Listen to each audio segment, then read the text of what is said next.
ایک بزرگ کے پاس ایک آدمی آیا، کہنے لگا حضرت کوئی تعویذ دو، میرا بیوی سے جھگڑا ختم ہو جائے. کیا دو؟ میرا بیوی سے کیا ہو جائے جھگڑا. انہوں نے کہا یہ تعویذ کا کام نہیں ہے، اخلاق اچھے بناؤ. کیا اچھے بناؤ؟ جھگڑے ختم ہو جائیں گے.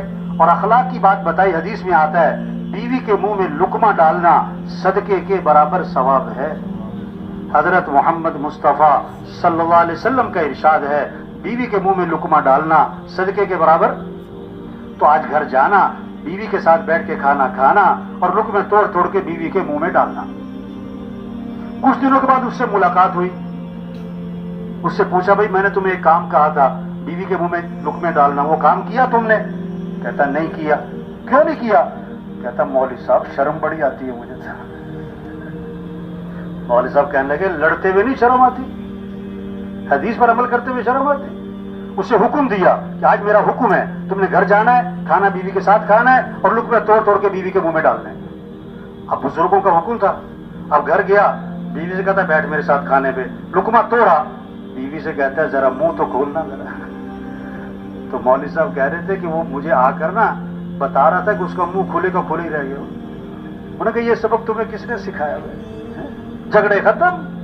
جھگڑے کیا ہو گئے؟ یہ سارا مجمع پکا عزم کرے جھگڑے ختم کرنے انشاءاللہ. جھگڑے کیا کرنے؟ ہمارا دین محبت سکھاتا ہے، معاف کرنا سکھاتا ہے، غصے کو پینا سکھاتا ہے، کسی کو حقیر نہیں سمجھنا، اپنے آپ کو اونچا نہیں سمجھنا. انسان کچھ بھی نہیں ہے میرے بھائیوں. ہاں حدیث میں آتا ہے آدمی کے برا ہونے کے لیے اتنی بات کافی ہے کہ کسی کو اپنے سے حقیر سمجھتا ہو، لوگوں کے کام آئے. ہمارا دین کیا سکھاتا ہے؟ لوگوں کو نفع پہنچاؤ. واللہ فی عون العبد ما کان العبد فی عون اخیہ. اللہ پاک اس وقت تک اپنے بندے کی مدد میں لگے رہتے ہیں جب تک وہ اپنے کسی بھائی کی مدد میں لگا رہتا ہے. عبداللہ بن عباس رضی اللہ عنہ مسجد نبوی میں ہیں، اعتکاف میں ہیں. ایک آدمی کو دیکھا، اس کے پاس گئے اور پوچھا کہ مجھے ایسے لگتا ہے تم بڑے پریشان ہو، تمہیں کیا پریشانی ہے؟ ہاں یہ شریعت کا مزاج ہے. لوگوں کے چہرے پڑھو، اندازہ لگاؤ کون ضرورت مند ہے، کون محتاج ہے، میں کس کی مدد کر سکتا ہوں. اس نے کہا آپ نے صحیح پہچانا، میں بڑا پریشان ہوں. اچھا پریشانی کیا تھی یہ بھی سنو. یہ نہیں کہ میں نے کسی سے کچھ لینا ہے وہ دیتا نہیں، یہ پریشانی نہیں ہے. پریشانی کیا ہے؟ میں نے کسی کا دینا ہے اور میرے پاس ہے کچھ نہیں. یہ پریشانی ہے. میں نے دینا ہے، دینے کے لیے کچھ نہیں ہے. حضور صلی اللہ علیہ وسلم کی قبر کی طرف اشارہ کیا، اس قبر والے کی عزت کی قسم میرے پاس حق ادا کرنے کے لیے کچھ ہے نہیں، میں بڑا پریشان ہوں، میں اس کا حق کیسے ادا کروں؟ ابن عباس انہوں نے فرمایا اگر تم کہو میں تمہاری سفارش کروں، ہاں آپ کسی کی بات آگے پہنچا سکتے ہو، کسی بڑے تک تو پہنچاؤ، سفارش کرو.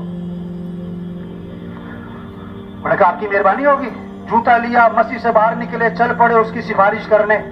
اس نے کہا حضرت آپ بھول گئے، آپ تو اعتکاف میں تھے، اپنے اعتکاف چھوڑ کر نکل آئے، آپ بھول گئے، مسجد سے باہر نکل آئے. اور میں بھولا نہیں ہوں، مجھے یاد ہے میں اعتکاف میں تھا اور میں پھر بھی نکلا ہوں. پتہ کیوں نکلا ہوں؟ آپ صلی اللہ علیہ وسلم کی قبر کی طرف اشارہ کیا، میں نے اس قبر والے سے سنا ہے اور ابھی زمانہ زیادہ نہیں گزرا. اور آنکھوں میں آنسو آ گئے. آپ نے فرمایا جو اپنے مسلمان بھائی کی حاجت کو پورا کرنے کے لیے چلے پھرے کوشش کرے، یہ اس کے لیے 10 سال کے اعتکاف سے افضل ہے. 10 سال کا اعتکاف کون کر سکتا ہے؟ تو میرے بھائیوں ہمارا دین کیا سکھاتا ہے؟ لوگوں کی مدد کریں، لوگوں کے کام آئیں، جھگڑے ختم کریں، اخلاق اچھے بنائیں. ماں باپ جن کے موجود ہیں ادب کریں، خدمت کریں، عزت کریں، احترام کریں. اللہ کیا فرما رہا ہے؟ اف تک مت کہو. ماں باپ کو کیا؟ اف تک مت کہو. ہاں ان کے سامنے جھک جاؤ، پچھ جاؤ. آپ صلی اللہ علیہ وسلم منبر پہ تشریف فرما تھے. آپ نے فرمایا میں تمہیں کبیرہ گناہوں میں سے بڑے گناہ بتاؤں. آپ نے 3 گناہ گنوائے. اللہ کے ساتھ کسی کو شریک ٹھہرانا، یہ کبیرہ گناہوں میں سے بڑا گناہ. دوسرا ماں باپ کی نافرمانی کرنا، یہ کبیرہ گناہوں میں سے بڑا گناہ، ماں باپ کی نافرمانی کرنا. اور تیسرا گناہ جھوٹی گواہی دینا،